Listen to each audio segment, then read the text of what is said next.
जय सिया राम जय जय राम, जय सिया राम जय जय राम, जय राम जय राम जय जय राम, जय सिया राम जय जय राम, जय राम जय राम जय जय राम, जय सिया राम जय जय राम।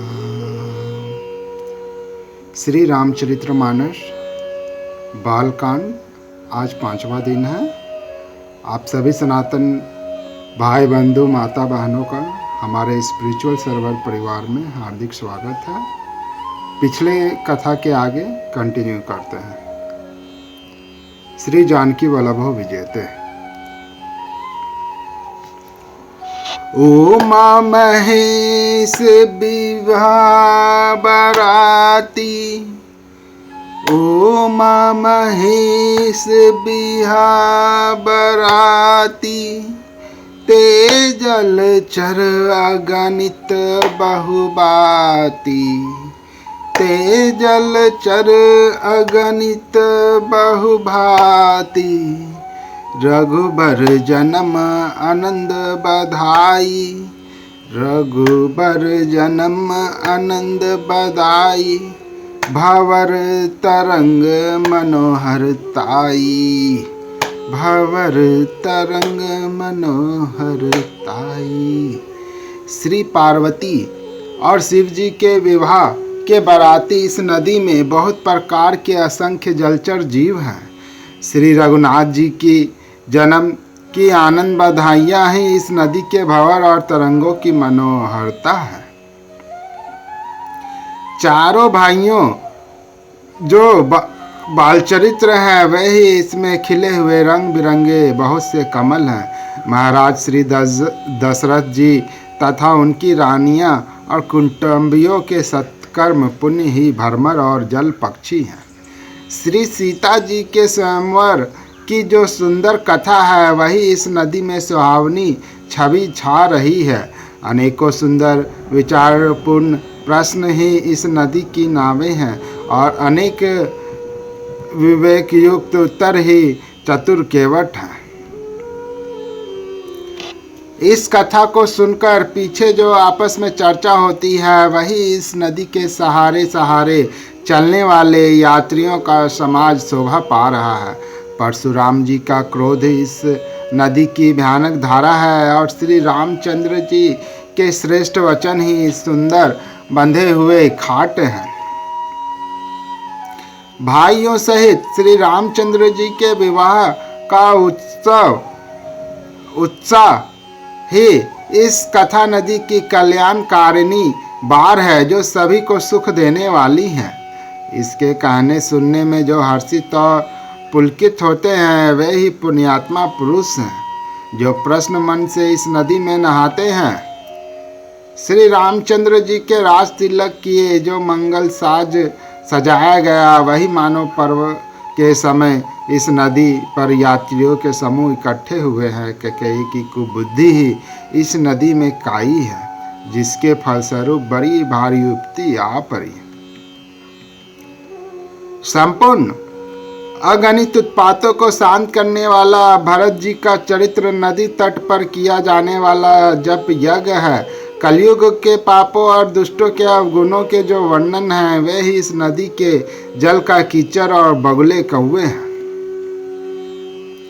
यह कीर्ति रूपनी नदी 6 ऋतुओं में सुंदर है। सभी समय यह परम सुहावनी और अत्यंत पवित्र है। इसमें शिव पार्वती का विवाह हेमंत ऋतु है। श्री रामचंद्र जी के जन्म का उत्सव सुखदायी शिशिर ऋतु है। श्री रामचंद्र जी के विवाह समाज का वर्णन ही आनंद मंगलमय ऋतु राज वसंत है। श्री राम जी का वनगमन दुसह ग्रीष्म ऋतु है और मार्ग की कथा ही करी धूप और लू है। राक्षसों के साथ घोर युद्ध ही वर्षा ऋतु है जो देवकुल रूपी धान के लिए सुंदर कल्याण करने वाली है। रामचंद्र जी के राज्यकाल का जो सुख है विनम्रता और बड़ाई है वही निर्मल सुख देने वाली सुहावनी शरद ऋतु है। सती शिरोमणि श्री सीता जी के गुणों की जो कथा है वही इस जल का निर्मल और अनुपम गुण है। श्री भरत जी का स्वभाव इस नदी की सुंदर शीतलता है जो सदा एक सी रहती है और जिसका वर्णन नहीं किया जा सकता। चारों भाइयों को परस्पर देखना, बोलना, मिलना, एक दूसरे को से प्रेम करना, हंसना और सुंदर भाईपन इस जल की मधुरता और सुगंध है। मेरा आर्तभाव, विनय और दीनता इस सुंदर और निर्मल जल का कम हल्कापन नहीं है, अर्थात अत्यंत हल्कापन है। यह जल बड़ा ही अनोखा है जो सुनने से ही गुण करता है और आशा रूपी प्यास को और मन के मेल को दूर करता है। यह जल श्री रामचंद्र जी के सुंदर प्रेम को पुष्ट करता है, कलयुग के समस्त पापों और उनसे होने वाली ग्लानि को हर लेता है, संसार के जन्म मृत्यु रूप श्रम को सोख लेता है, संतोष को भी संतुष्ट करता है और पाप ताप दरिद्रता और दोषों को नष्ट कर देता है। यह जल काम, क्रोध, मद और मोह का नाश करने वाला और निर्मल ज्ञान और वैराग्य बढ़ाने वाला है। इसमें आदर पूर्वक स्नान करने से और इसे पीने से हृदय में रहने वाले सब पाप ताप मिट जाते हैं। जिन्होंने इस राम सुयस रूपी जल से अपने हृदय को नहीं धोया वे कायर कली काल के द्वारा ठगे गए। जैसे प्यासा हिरण सूर्य की किरणों के रेत पर पड़ने से उत्पन्न हुए जल के भ्रम को वास्तविक जल समझकर पीने को दौड़ता है और जल ना पाकर दुखी होता है, वैसे ही वे कलयुग से ठगे हुए जीव भी विषयों के पीछे भटक कर दुखी होंगे। अपनी बुद्धि के अनुसार इस सुंदर जल के गुणों का विचार कर उसमें अपने मन को स्नान कराकर और श्री भवानी शंकर को स्मरण करके कवि तुलसीदास महाराज सुंदर कथा कहता है। मैं अब श्री रघुनाथ जी के चरण कमलों को हृदय में धारण कर और उनका प्रसाद पाकर दोनों श्रेष्ठ मुनियों के मिलन का सुंदर संवाद वर्णन करता हूँ। भरद्वाज मुनि प्रयाग में बसते हैं। उनका श्री राम जी के चरणों में अत्यंत प्रेम है। वे तपस्वी, निर्गहित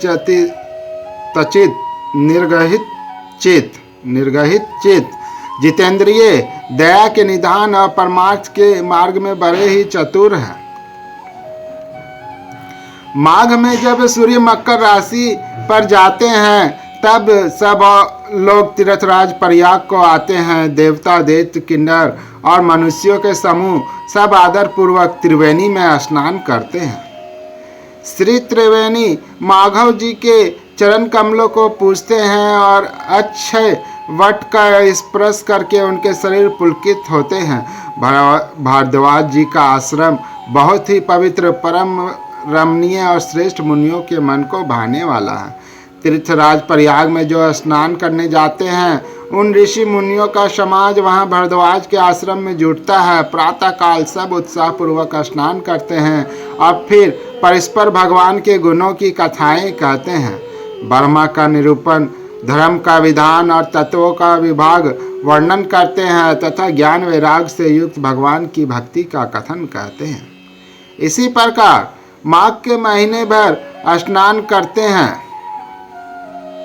और फिर जब अपने अपने आश्रमों को चले जाते हैं। हर साल वहाँ इसी तरह बड़ा आनंद होता है। मकर में स्नान करके मुनिगण चले जाते हैं। एक बार पूरे मकर भर स्नान करके सब मुनीश्वर अपने अपने आश्रमों को लौट गए। परम ज्ञानी याज्ञवल्क्य मुनि को चरण पकड़कर भरद्वाज जी ने रख लिया।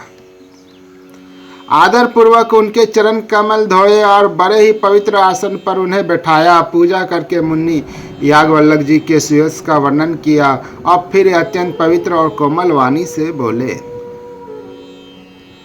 हे नाथ, मेरे मन में एक बड़ा संदेह है।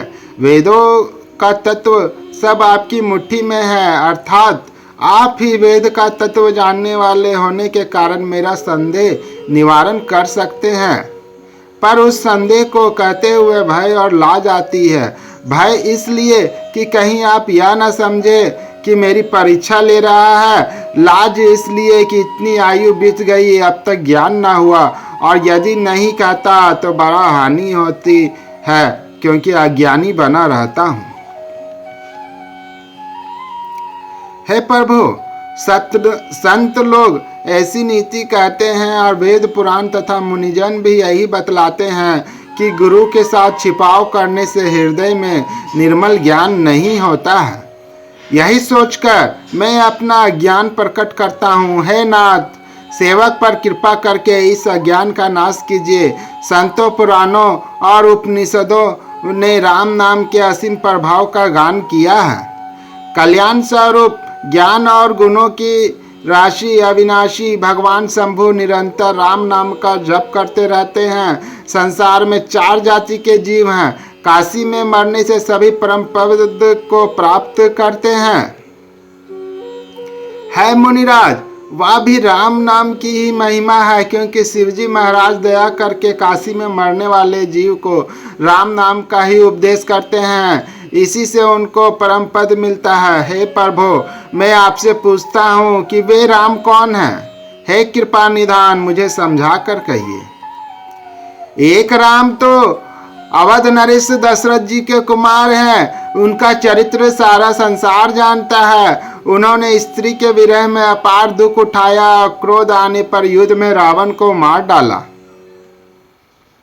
हे प्रभु, वही राम हैं या और कोई दूसरे हैं जिनको शिवजी जपते हैं? आप सत्य के धाम हैं और सब कुछ जानते हैं, ज्ञान विचार कर कहिए।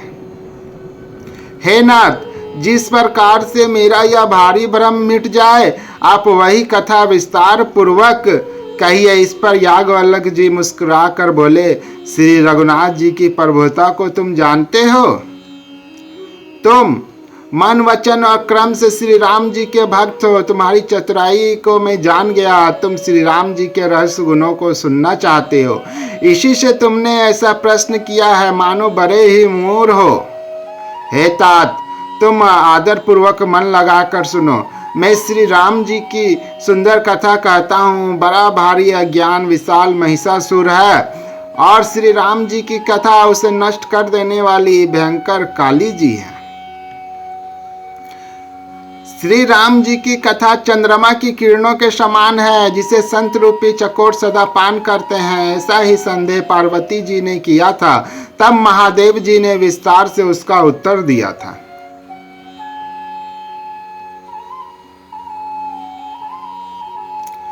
अब मैं अपनी बुद्धि के अनुसार वही उमा और शिव जी का संवाद कहता हूँ। वह जिस समय और जिस हेतु से हुआ उसे, हे मुनि, तुम सुनो, तुम्हारा विषाद मिट जाएगा।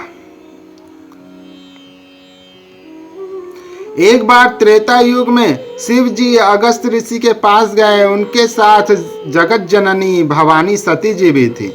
ऋषि ने संपूर्ण जगत के ईश्वर जानकर उनका पूजन किया। मुनिवर अगस्त जी ने राम कथा विस्तार से कही, जिसको महेश्वर ने परम सुख मानकर सुना। फिर ऋषि ने शिव जी से सुंदर हरि भक्ति पूछी और शिव जी ने उनको अधिकारी पाकर रहस्य सहित भक्ति का निरूपण किया। श्री रघुनाथ जी के गुणों की कथाएं कहते कहते कुछ दिनों तक शिव जी वहाँ रहे। फिर मुनि से विदा मांगकर शिव जी दक्ष कुमारी सती जी के साथ घर कैलाश को चले। उन्हीं दिनों पृथ्वी का भार उतारने के लिए श्री हरि ने रघुवंश में अवतार लिया था। वे अविनाशी भगवान उस समय पिता के वचन से राज का त्याग करके तपस्वी या साधु वेश में दंडक वन में विचर रहे थे। शिव जी हृदय में विचारते जा रहे थे कि भगवान के दर्शन मुझे किस प्रकार हो। प्रभु ने गुप्त रूप से अवतार लिया है, मेरे जाने से सब लोग जान जाएंगे। श्री शंकर जी के हृदय में इस बात को लेकर बड़ी खलबली उत्पन्न हो गई, परंतु सती जी इस भेद को नहीं जानती थी। तुलसीदास जी कहते हैं कि शिव जी के मन में भेद खुलने का डर था, परंतु दर्शन के लोभ से उनके नेत्र ललचा रहे थे। रावण ने वर्मा जी से अपनी मृत्यु मनुष्य के हाथ से मांगी थी। वर्मा जी के वचनों को प्रभु सत्य करना चाहते थे। मैं जो पास नहीं जाता हूँ तो बड़ा पछतावा रह जाएगा। इस प्रकार शिव जी विचार करते थे, परंतु कोई भी युक्ति ठीक नहीं बैठती थी। इस प्रकार महादेव जी चिंता के वश हो गए। उसी समय नीच रावण ने जाकर मारीच को साथ लिया और वह मारीच तुरंत कपट मृग बन गया। मूर्ख रावण ने छल करके सीता जी को हर लिया। उससे श्री रामचंद्र जी के वास्तविक प्रभाव का कुछ भी पता न था। मृग को मारकर भाई लक्ष्मण सहित श्री हरि आश्रम में आए और उसे खाली देखकर, अर्थात वहां सीता जी को ना पाकर उनके नेत्रों में आंसू भर आए। श्री रघुनाथ जी मनुष्यों की भांति विरह से व्याकुल हैं और दोनों भाई वन में सीता जी को खोजते हुए फिर रहे हैं, जिनके कभी कोई संयोग वियोग नहीं है। उनमें प्रत्यक्ष विरह का दुख देखा गया। श्री रघुनाथ जी का चरित्र बड़ा विचित्र है। उसको पहुँचे हुए ज्ञानी जन ही जानते हैं। जो मन बुद्धि हैं वे तो विशेष रूप से मोह के वश होकर हृदय में कुछ दूसरी ही बात समझ बैठते हैं। श्री शिव जी ने उसी अवसर पर श्री राम जी को देखा और उनके हृदय में बहुत भारी आनंद उत्पन्न हुआ। उन शोभा के समुद्र श्री रामचंद्र जी को शिव जी ने नेत्र भर कर देखा, परंतु अवसर ठीक न जानकर परिचय नहीं दिया। जगत के पवित्र करने वाले सच्चिदानंद की जय हो। इस प्रकार कामदेव का नाश करने वाले श्री शिव जी चल पड़े। कृपा निधान शिव जी बार बार आनंद से पुलकित होते हुए सती जी के साथ चले जा रहे थे। सती जी ने शंकर जी की वह दशा देखी तो उनके मन में बड़ा संदेह उत्पन्न हो गया। वे मन ही मन कहने लगे कि शंकर जी की सारी जगत वंदना करता है, वे जगत के ईश्वर हैं। देवता मनुष्य मुनि सब उनके प्रति सिर निवाते हैं। उन्होंने एक राजपुत्र को सच्चिदानंद परम धाम कहकर प्रणाम किया और उसकी शोभा देखकर वे इतने प्रेम मगन हो गए कि अब तक उनके हृदय में प्रीति रोकने से भी नहीं रुकते। जो ब्रह्मा सर्वव्यापक माया रहित जन्मा गोचर इच्छा रहित और भेद रहित है और जिसे वेद भी नहीं जानते, क्या वह देह धारण करके मनुष्य हो सकता है? देवताओं के हित के लिए मनुष्य शरीर धारण करने वाले जो विष्णु भगवान हैं वे भी शिव जी की ही भांति सर्वज्ञ हैं। वे ज्ञान के भंडार लक्ष्मीपति और असुरों के शत्रु भगवान विष्णु क्या अज्ञानी की तरह स्त्री को खोजेंगे? फिर शिव जी के वचन भी झूठे नहीं हो सकते। सब कोई जानते हैं कि शिव जी सर्वज्ञ हैं। सती के मन में इस प्रकार अपार संदेह उठ खड़ा हुआ। किसी तरह भी उनके हृदय में ज्ञान का प्रादुर्भाव नहीं होता। यद्यपि भवानी जी ने कुछ प्रकट नहीं कहा, पर अंतर्यामी शिव जी सब जान गए। वे बोले, हे सती सुनो, तुम्हारा स्त्री स्वभाव है, ऐसा संदेह मन में कभी न रखना चाहिए।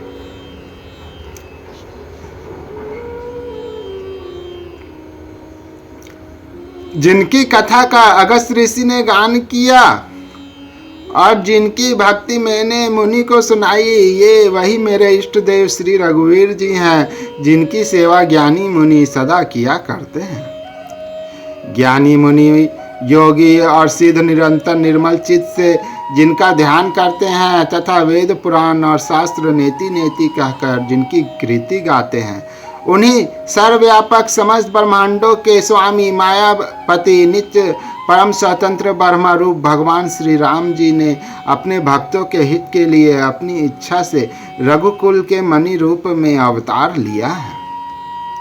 यद्यपि शिव जी ने बहुत बार समझाया, फिर भी सती जी के हृदय में उनका उपदेश नहीं बैठा। तब महादेव जी मन में भगवान की माया का बल जानकर मुस्कुराते हुए बोले, जो तुम्हारे मन में बहुत संदेह है तो तुम जाकर परीक्षा क्यों नहीं लेती? जब तक तुम मेरे पास लौट आओगी तब तक मैं इसी बर की छांव में बैठा हूं। जिस प्रकार तुम्हारा यह ज्ञान जनित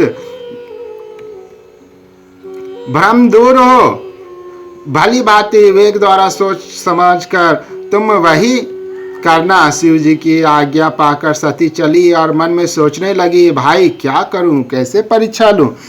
इधर शिव जी ने मन में ऐसा अनुमान किया कि दक्ष कन्या सती का कल्याण नहीं है। जब मेरे समझाने से भी संदेह दूर नहीं होता तब मालूम होता है विधाता ही उल्टे हैं, अब सती का कुशल नहीं है।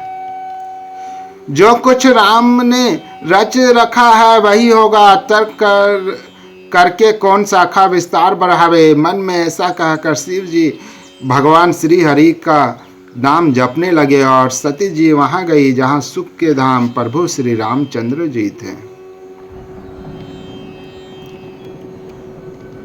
सती बार बार मन में विचार करके सीता जी का रूप धारण करके उस मार्ग की ओर आगे होकर चली जिससे सती जी के विचारानुसार मनुष्यों के राजा रामचंद्र जी आ रहे थे। सती जी के बनावटी वेश को देखकर लक्ष्मण जी चकित हो गए और उनके हृदय में बड़ा भ्रम हो गया। वे बहुत गंभीर हो गए, कुछ कह नहीं सके। धीर बुद्धि लक्ष्मण प्रभु रघुनाथ जी के प्रभाव को जानते थे। सब कुछ देखने वाले और सबके हृदय की जानने वाले देवताओं के स्वामी श्री रामचंद्र जी सती के कपट को जान गए।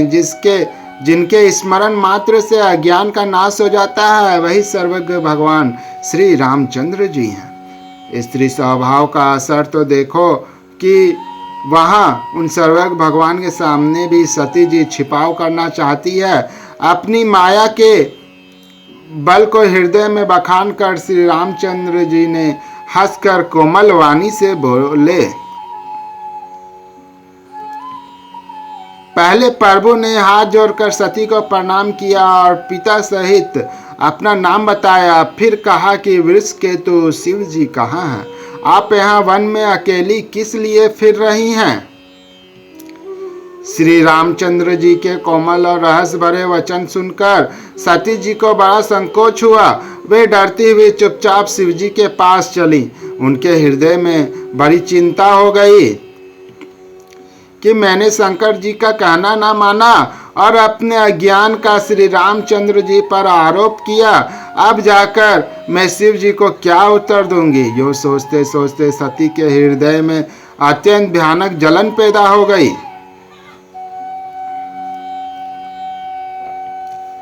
श्री रामचंद्र जी ने जान लिया कि सती जी को दुख हुआ है। तब उन्होंने अपना कुछ प्रभाव प्रकट करके उन्हें दिखलाया। सती जी ने मार्ग में जाते हुए यह कौतुक देखा कि श्री रामचंद्र जी सीता जी और लक्ष्मण जी सहित आगे चले जा रहे हैं। इस अवसर पर सीता जी को इसलिए दिखाया कि सती जी श्री राम के सच्चिदानंदमय रूप को देखे, वियोग और दुख की कल्पना जो उन्हें हुई थी वह दूर हो जाए तथा वे प्रकृतिस्थ हो। तब उन्होंने पीछे की ओर फिर कर देखा तो वहां भी भाई लक्ष्मण जी और सीता जी के साथ श्री रामचंद्र जी सुंदर वेश में दिखाई दिए। वे जिधर देखती हैं उधर ही प्रभु श्री रामचंद्र जी विराजमान हैं और सुचतुर सिद्ध मुनीश्वर उनकी सेवा कर रहे हैं। सती जी ने उनके शिव ब्रह्मा और विष्णु देखे जो एक से बढ़कर एक असीम प्रभाव वाले थे। उन्होंने देखा कि भांति भांति के वेश धारण किए सभी देवता श्री रामचंद्र जी की चरण वंदना और सेवा कर रहे हैं। उन्होंने अनगिनित अनुपम सती ब्राह्मणी और लक्ष्मी देखी। जिस जिस रूप में ब्रह्मा आदि देवता थे उसी के अनुकूल रूप में उनकी ये सब शक्तियां भी थी। सती जी ने जहाँ तहाँ जितने रघुनाथ जी देखे शक्ति सहित वहाँ उतने ही सारे देवताओं को भी देखा। संसार में जो चराचर जीव है वे भी अनेक प्रकार से सब देखे। उन्होंने देखा कि अनेकों वेश धारण करके देवता प्रभु श्री रामचंद्र जी की पूजा कर रहे हैं, परंतु श्री रामचंद्र जी का दूसरा रूप कहीं नहीं देखा। सीता सहित श्री रघुनाथ जी बहुत से देखे, परंतु उनके वेश अनेक नहीं थे। सब जगह वही रघुनाथ जी, वही लक्ष्मण जी और वही सीता जी। सती ऐसा देखकर बहुत ही डर गई। उनका हृदय कांपने लगा और देह की सारी सुध बुध जाती रही। वे आंखें मूंद कर मार्ग में बैठ गई। फिर आँख खोलकर देखा तो वहाँ दक्ष कुमारी सती जी को कुछ भी ना दिख पड़ा। तब वे बार बार श्री रामचंद्र जी के चरणों में सिर नवाकर वहाँ चली जहाँ श्री शिव जी थे। जब पास पहुंची तब श्री शिव जी ने हंसकर कुशल प्रश्न करके कहा कि तुमने राम जी की किस प्रकार परीक्षा ली, सारी बात सच सच कहो। मास परायण दूसरा विश्राम। सीताराम बोलो भाई सीताराम, हर हर भोले सीताराम। हे नाथ प्रभु की जो कृपा, हे रामा पुरुषोत्तमा नरहरि नारायण केशवा, गोविंदा गरुड़ध्वजा गुणनिधि दामोदरा माधवा, हे कृष्णा कमलापते यदुपते सीतापते श्रीपते, वैकुंठाधिपते चराचरपते लक्ष्मीपते पाहि मां। सियावर रामचंद्र की जय, उमापति महादेव की जय। हर हर महादेव, बम बम बोले। आगे की कथा आपको कल पुनः मिलेगी। आप सभी का दिन शुभ हो। कमेंट में जय सिया राम, जय जय श्री राम लिखना ना भूलें। और अभी तक आपने अगर चैनल को सब्सक्राइब नहीं किया है तो कृपया चैनल को सब्सक्राइब कर लें। सीताराम सीताराम, हर हर महादेव।